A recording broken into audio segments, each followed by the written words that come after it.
Hey everybody, it's Tim Heidecker. You know me, Tim and Eric, Bridesmaids, and Fantastic Four. I'd like to personally invite you to listen to Office Hours Live with me and my co-hosts, DJ Doug Pound. Hello. And Vic Berger. Howdy. Every week we bring you laughs, fun, games, and lots of other surprises. It's live. We take your Zoom calls. Music. We love having fun. Excuse me? Songs. Vic said something. Songs. Music. I like having fun. I like to laugh. I like to meet people who can make me laugh. Please subscribe now. Hello, Mom and Dad are fighting listeners. We wanted to bring you a special bonus episode this weekend from The Waves, Slate's podcast on gender and feminism. NPR political reporter Danielle Kurtzleben joined Slate's Rebecca Onion to unpack all the fears that come with pending motherhood. It's an interesting listen, even for those of us who've already started down the parenthood path. I'm going to hand it over to Rebecca Onion, and I'll see you back here on Monday.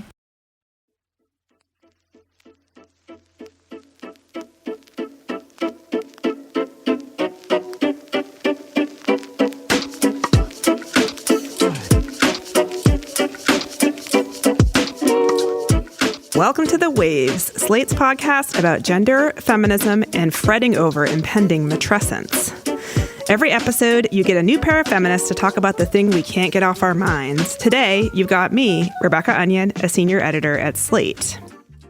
So my daughter just had her 6th birthday, and I was thinking about how before I became a mother, I thought about it for about 5 years before going ahead and deciding to do it.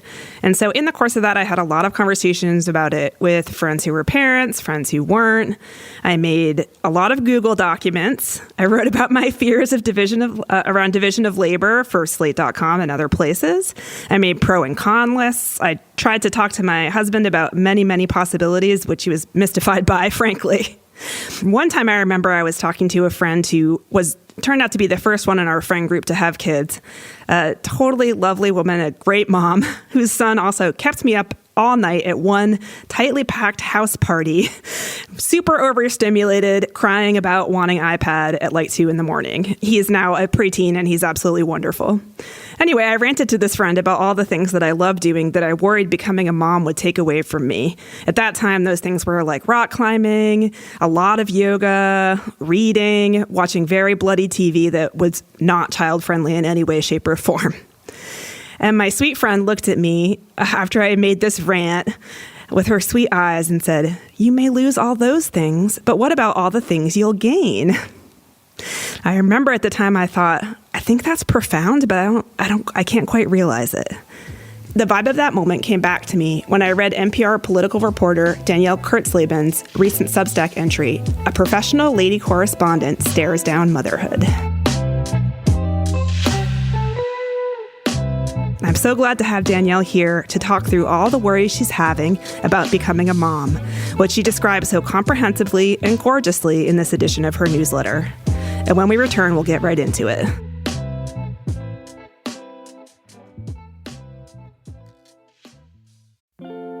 This episode of The Waves is brought to you by LifeStraw. This new year, how are you changing your routine for the better? Personally, I am trying to eat better, get a lot more greens and vegetables and fruit in my diet. And another big thing I'm doing is I'm trying to increase how much water I drink in a day. I'm shooting for 9 cups of water a day. And finally, replacing that gross old water filter pitcher in my fridge with a LifeStraw Home has been really helpful in doing this. LifeStraw Home is the kitchen upgrade you'll wish you had made years ago. There's even a hand-blown glass version of it. This is a quite pretty water filter pitcher, but more important than that, it makes your water taste great. It's the only pitcher that removes microplastics, bacteria, and more than 30 other common contaminants from tap water. Most importantly, LifeStraw fights for the planet and gives back. For every pitcher sold, a child in need receives a year of safe water. Better filtration, better taste, better design. Use code WAVES for 15% off the purchase of any LifeStraw Home product at lifestraw.com. That's WAVES for 15% off the purchase of any LifeStraw Home product at lifestraw.com. This episode is brought to you by The Adventures of Cairo. Meet Cairo. He's a curious and friendly 8-year-old who's navigating life and school in the big city, with a little help from his parents, his big brother, and his friends. And even though being a kid is hard work sometimes, you can have a lot of fun learning along the way. From Wondery, The Adventures of Cairo is a podcast that brings you stories for the entire family about kindness, courage, and responsibility.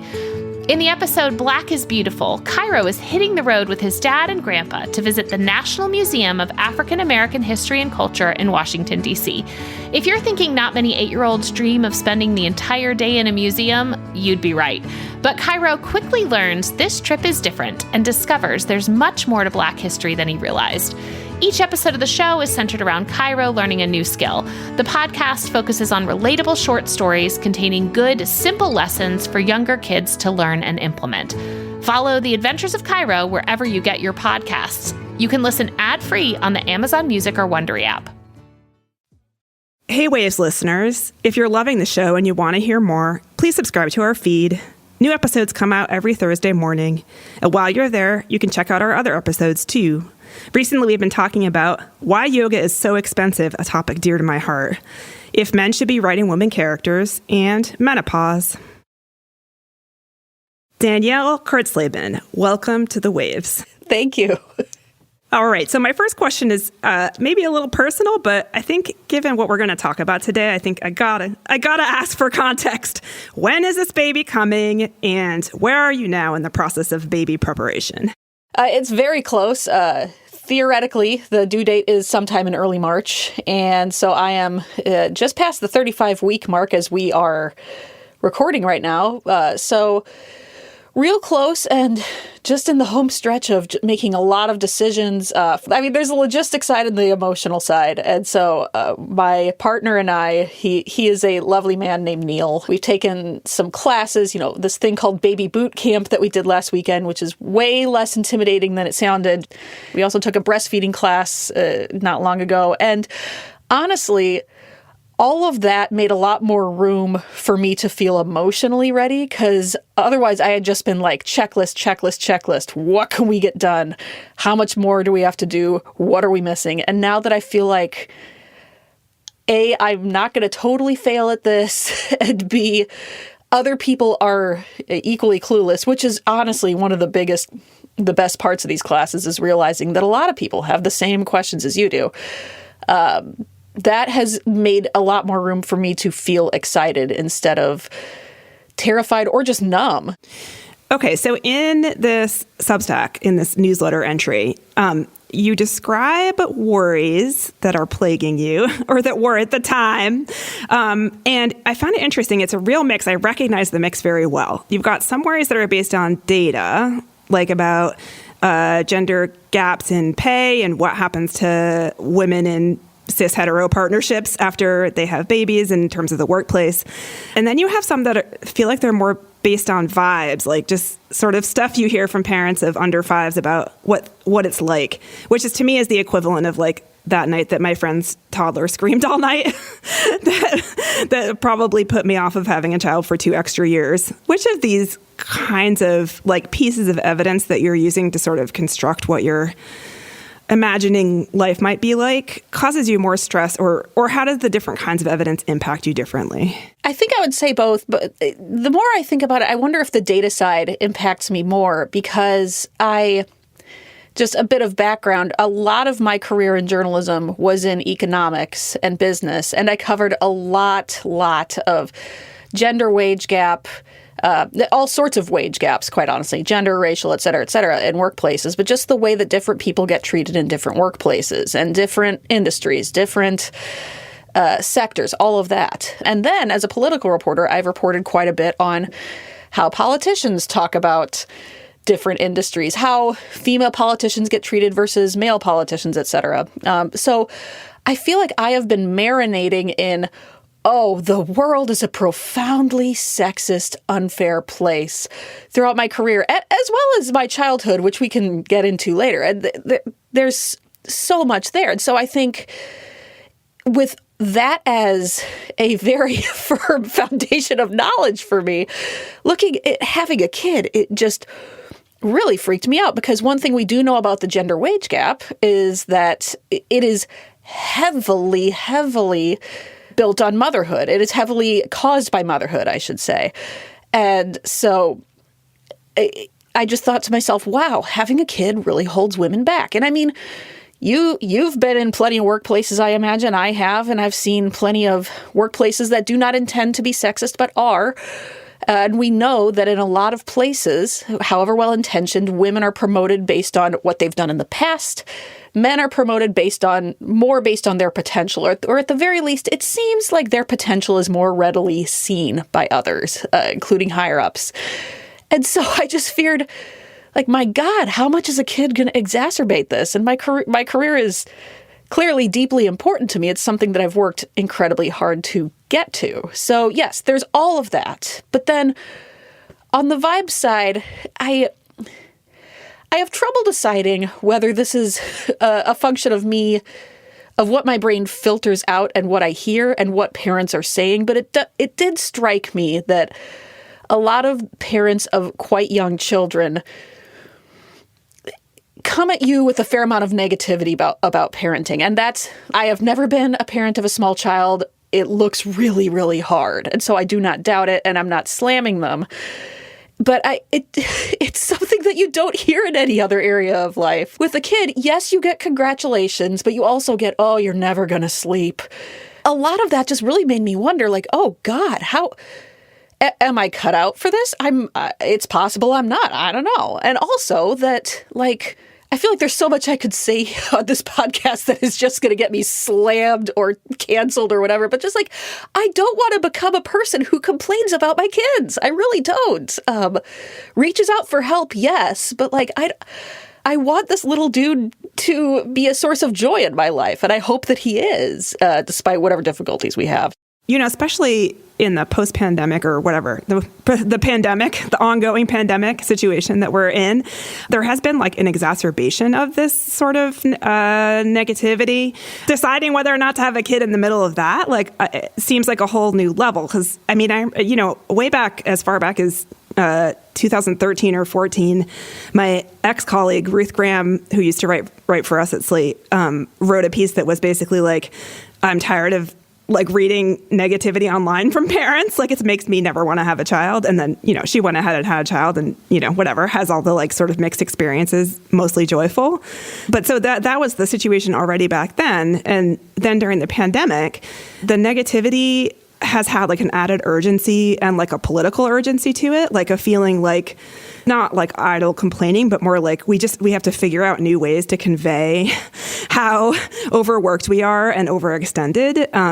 And I think that has brought the discourse around it to a new height. This is not merely me saying like, God, parents complain too much, because if there's one thing the pandemic, like, as if we, all of us didn't already know it, made it very clear that, no, it's not just there's a lot of negativity around parenting, which you may or may not disagree with, but wow, are we not terribly supportive of parents as a society, particularly moms? There's a lot to worry about, Another point I feel like is really hard to realize until you're actually doing it is that there are things that people complain about constantly that don't happen. And then the person that they don't happen to just doesn't say. Like I feel like I'm going to curse myself by saying this, but, we just have never really had a lot of sleep issues. And I don't say that, though. You know what I mean? No one wants to be the person who says that, because then you're like the mom who says, wow, it's just surprising to me how many vegetables my child likes. Like, negativity around parenting is much more like common currency, I feel like, than like the kind of blissed out, like maybe online with like influencers or something. That's like the sort of blissed out attitude is like more common. But like in day-to-day life, when you're talking to other parents, negativity is like much more the vibe. But I wanted to know whether there have been other experiences in your life, because I think about it and I'm like, your life is going to change no matter what. Like, whether or not you decide to have a child, like someone might get sick, or like someone might get in an accident, or your parent might, whatever. Things change in like ways that aren't always predictable and whatever. And I think part of the thing about being like a mid-30s person, which I was when I was having this like experience, is you think to yourself, well, if I don't have a child, things will just continue on hunky-dory. And like I'll continue to, have this great group of friends that I go see movies with and go on vacation, and I'll just do that until like the end of my career, and then I'll retire or whatever. But, aging changes people and things change, and, the world changes. no matter what. But if you have the privilege to have the choice about becoming a parent, it's a huge change, the choice for which you have made. And so I wonder whether there's other sort of like areas of your life where you've sort of like experienced this worry, or whether this is this sort of pre-birth worry is particular to parenting. I have done this with other life choices, but to a much smaller degree. This is probably going to be revealing of all sorts of my weird psychological peccadillos, more than revealing about motherhood in general. So I got married in late 2021. So we got married and quite quickly got pregnant, which look, total blessing. I totally recognize that. But I had been single for so long that I had just started to identify myself as, I am a single person. That is who I am. And when I started thinking of myself as a married person, the word wife in particular, I was like, God, what does that mean? Am I a wife? Am I? How will that change me? And like, logically, like, yes, you can do it however the hell you want. It's fine. And it did cause me to think a lot about, wow, how much does this person impact my life? How much, in good ways, like I travel more now than I used to, but also I listen to some music that he likes. And I definitely am very resistant to the idea of, am I doing this because a man got me to do it? Am I doing this because, like, under the influence of someone else? There's that whole thing of, I don't know about you, when you're in college or high school and you sit around watching your boyfriend play video games because I just don't want to do that. I didn't want to do that on a grand scale. Like, I'm not enjoying this, but I'm not paying attention to the fact that I'm not enjoying this. To a lesser degree, I kind of did this with political reporting. Like, I never wanted to be a political reporter. But then, the job opportunity opened up and I was like, I'm not going to work at NPR. And so, but I thought, like, am I a political reporter? They always seemed like so hardcore and get up and go and full of jargon. And I was like, that's not me at all. And so, it turns out I love it. So, yes, I have done this in other areas of life and they have turned out fine. I feel like the video game example is a good one. I just don't want my life consumed by a thing that I don't want to consume it. You know what I mean? Yeah, that makes perfect sense. And I feel like I always kind of joke or whatever. I don't know if it's really a joke. It's kind of grim that probably the experience of babysitting as an early teenager put me off of parenting for like a decade. I had some experiences where I was being like asked to take care of a family of 3 kids for $2 an hour. This is like, New Hampshire in the early 1990s or whatever. What bothered me the most about it was feeling like I couldn't wait for time to pass and just being like, I just need to kill this time. Like, I just need to get to the point on the clock where I can go home and like be by myself. Like, I just need to be done. And I thought for a long time, that's what parenting is going to be like. The time that is precious to me will then become something to be abhorred, which I think some people do experience it that way. And there are some times where it can be that way. But when you're a parent, you're a lot more in control of like what choices you're making, like how you're arranging your days with the little guy. But anyway, yeah, but I recognize that feeling of being like, I just don't want to have no choice over how things are going to be. Like to even sit and think about one thing, to like sit and, write another essay or go to a movie or sit and talk to my husband about God knows what. And instead, we're meal planning and looking at Junior's calendar and figuring out, God, recently I saw just a wave of Twitter stuff about parents fretting about summer camp sign up. And I was like, oh my God, this sounds cutthroat. And like, look, I will do my damnedest to get the little guy into summer camp. It's not that I'm not going to, but like, this sounds like so much more than I realized it was going to be. we're going to take a break here. But if you want to hear more from Danielle and myself on another topic, check out our Slate Plus segment, where today we're going to talk about Danielle's reporting on the fall of Roe while pregnant and how that's affected her experience.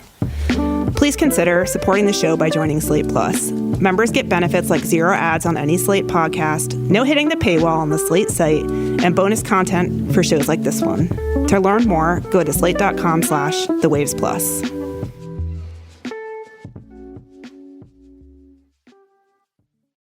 This episode is brought to you by KiwiCo. I love a good family game night. We found that we can achieve that same family spark completing a KiwiCo box. We recently completed a felt succulent garden as a family. The kit comes with everything you need in it, which I love. There's no asking if I bought purple felt and did I buy the green felt. Like, everything we need is in there.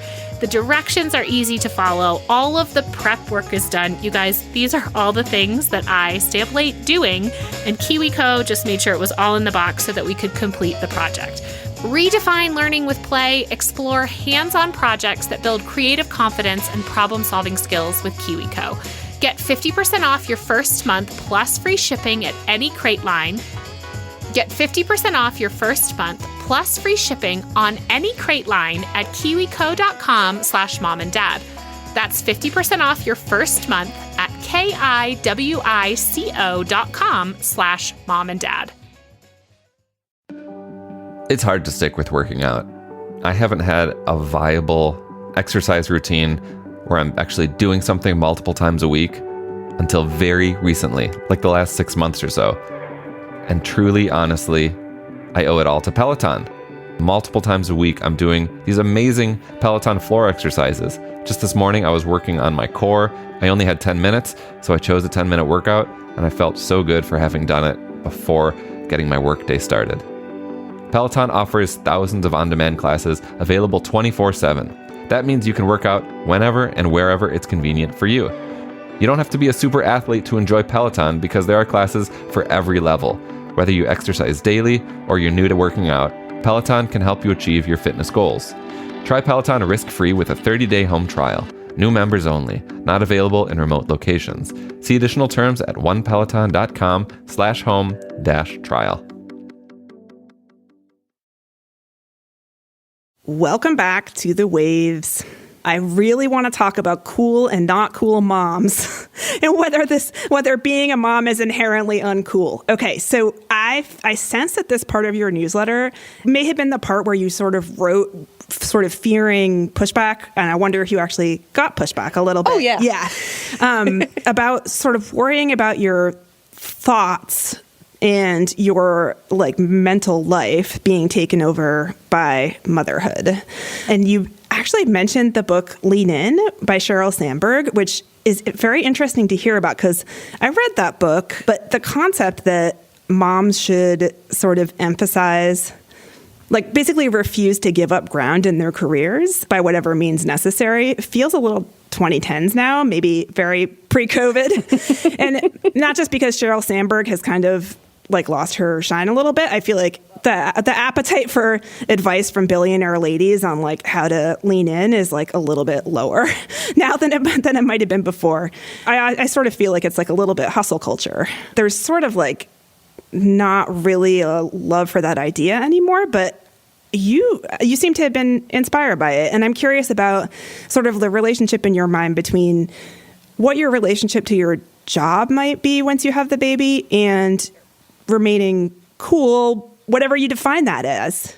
It's not that I have a hard and fast equation of like, if you're not doing everything you possibly can at your job, you're not cool. Like that's the definition of a cool, like, by God, no. If you're talking nonstop, thinking nonstop about anything, you need to just take a chill pill. It's not about necessarily about, yes, give no ground at your job for me. It's more like maintaining your individuality to some degree. And this is something that I know there's plenty of people who do not identify with their career as much as I do. And when I have talked to other moms about this, moms who do not identify with their jobs the way that I do, they still have been like, oh yeah, but I know of one mom who I guess before she had kids, worried, am I going to be funny after I have a kid? There's any number of things. Or like you were saying, am I still going to be able to rock climb or do yoga? I mean, I used to do a lot of long distance running, and like, if I have to give that up entirely, I mean, I guess my joints are getting old, but I mean, still, it's like, oh God, who am I if I'm not doing that? It feels like this could very much create an existential crisis. And I wonder if mom stuff could rush into whatever holes there are, I guess, and take over. So I feel like there's a lot of internalized misogyny here that we can get to. But I mean, as far as lean in, I do want to say this. Yeah, defend lean in. I want to hear your defense. Okay. God, I feel like such a horrible boomer Gen Xer second wave buzzkill sellout. But okay, I have been rereading that lately, independent of this essay, because it's the 10th anniversary, and I've been thinking maybe I'd like to write something about this. And when I did read it when it first came out in 2013, when I was far removed from marriage or kids, and it blew my little mind, like, oh my God, wow, there are so many ways that I'm sabotaging myself in the workplace, that all of us women are. There are so many ways that bosses are being unfair to you that they don't realize and you don't realize. And I will say this, there are a million caveats. Like, first of all, Lean In focuses so heavily on the internal as opposed to the systemic. So it is quite possible, even likely, to read that book and go, wow, the reason I don't have the job I want is me, as opposed to, no, the reason you don't have the job you want is because of sexism and just boys clubs and all sorts of, and lack of childcare and all sorts of stuff. So that is all true. I do think it is very easy to discount that book at this point when so many of the lessons of it really are kind of in the water. Yes, sit at the table. Yes, maybe stop apologizing so much. These are things that I sense that younger women now understand maybe more innately than I did when I was younger, that it is fine to be a little more assertive, that yes, you can negotiate, you can ask for what you want, and also especially get an equal partner, because that seems so just fundamental. If you're a partnered mom, and you don't have to be, but I mean, if you have good help, then by God, of course, stuff is easier. So I think that those things are just so fundamental to how a lot of working women think now. That, yeah, I mean, look, the book has a million problems. It ignores class. It ignores race. It ignores a lot. Like, trust me, I am not saying this is the best book in the world, but there's still so many things in it that still bear out today. What I've sort of found a little bit thinking back on Lean In 10 years out is like, I'm like, what if you just don't want to work that much? What if you want, instead of your mind to be 70% occupied by work, your mind to be 50% occupied by work, and still be able to have a happy financial life, basically. I feel like the Lean In mode of operation, what I worry about a little bit is that kind of your mind can be bright and vivid post-maternity in various ways. But if you don't want to have to apply all of that to your work, I don't know. I don't know. How will you feel if you wake up in 2 years and think to yourself, yeah, I don't want to work that much? I'll be surprised, but yeah, I know. But I'll be. I mean, look, we're getting kind of to the crux of it, because the question is whether you, I, whoever has the choice of having the mental balance that they want. To an extent, clearly, you, no one's going to ignore their child entirely. That is certainly not what I. They won't let you. They won't let you. Of course, exactly. Yeah. But we have never lived in a world where it has been the norm or even terribly acceptable. It's still considered groundbreaking for the man to be the primary parent, right?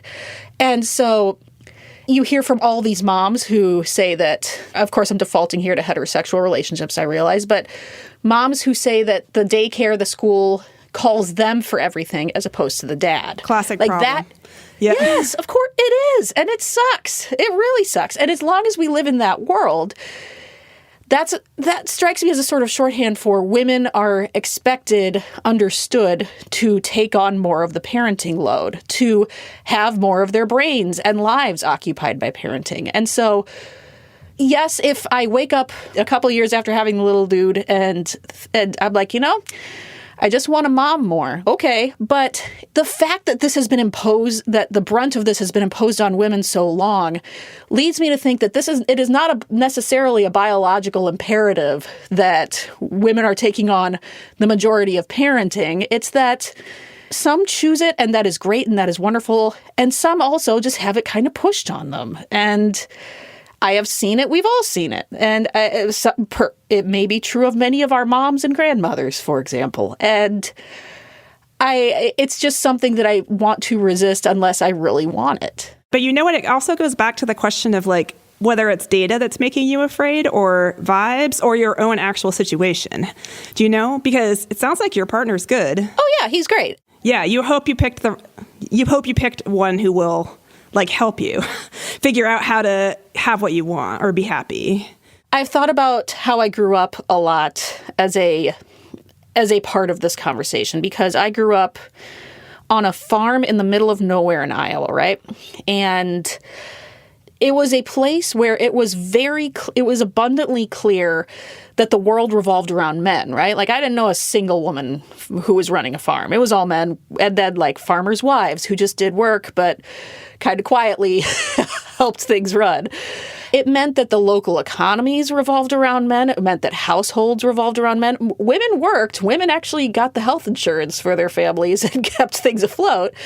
But the very land was structured around men's work. The towns were. And also, like, relatively conservative area, the pastors were mostly men. The women were often, not exclusively, but often, nurses and teachers and all of that. And it clearly made me very sensitive to the fact that there are certain things that men just kind of default to getting to be important, and to like what they want to do is kind of what goes. And I want to be clear, my dad is a lovely, fair thinking man who raised 3 very feminist daughters. So, but I just think that I've talked to my sisters a lot about this as well. It is a way of growing up. When you grow up in a pretty man-centric place, it makes you really understand and really see it when the rest of the world does that. And the flip side, and I should acknowledge this here, is that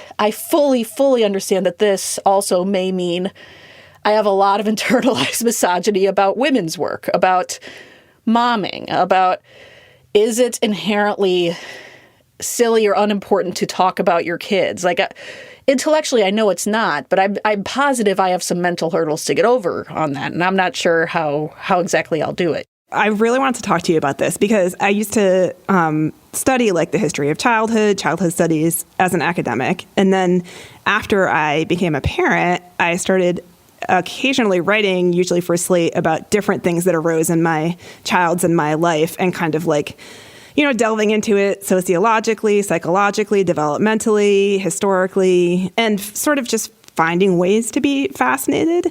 And I hope that happens to you. Like, I think the kinds of conversations that you overhear or participate in, well, I will say also, they're still sometimes boring when you're a parent, like, don't get me wrong.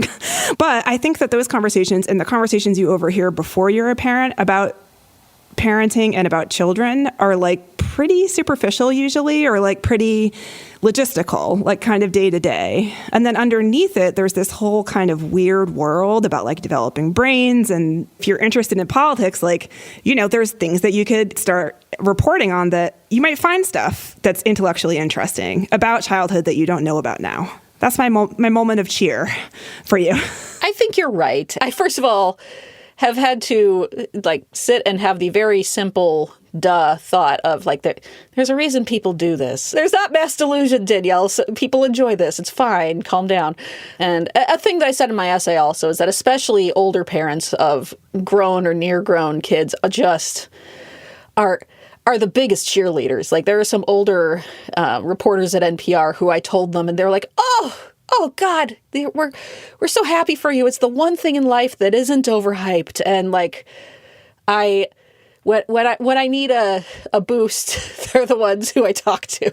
But no, I mean, I think it's again, I feel like I feel like a little bit of a broken record, but there's so much here that's about choice, right? Like, what do I get to pick what I think about or not? You know, I am positive that watching someone learn how to read will be fascinating and joyful and just so proud and wonder, so many feelings. Like I'm positive that will be a thing. I fully understand that there are people who are naturally drawn to and more interested in kids and are better with kids than I am because I'm awkward and weird and like I get that entirely.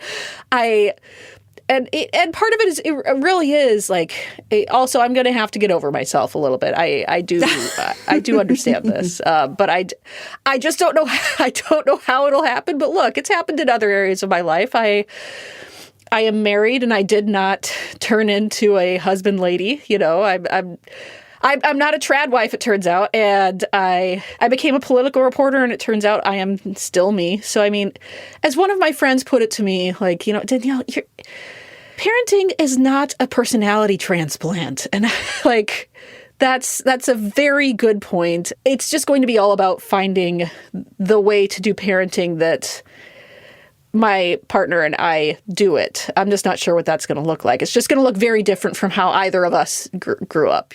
Yeah, I always think about it as like you're going to have like a new powerful force in your life, and they're going to have a personality, and they'll change you, but you'll change them. And then the triangle of you will like change each other in different ways. The best things in my life, I imagine this is true for a lot of people, are the things that you're not sure about when you make the decision. Like you never know if this relationship is going to work. You never know if you're going to like this job. And sometimes you get a job or you date a person that it turns out that is horrible for you. But often it turns out just fine. And so I God willing, that having a kid will turn out just fine.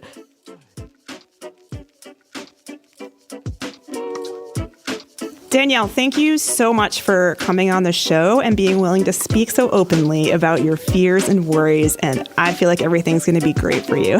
Thank you for having me. Thank you for reassuring me. I really appreciate it. That's our show this week. The Waves is produced by Cheyna Roth. Daisy Rosario is senior supervising producer. Alicia Montgomery is vice president of audio. We'd love to hear from you. Email us at thewaves@slate.com. And The Waves will be back next week. Different host, different topic, same time and place.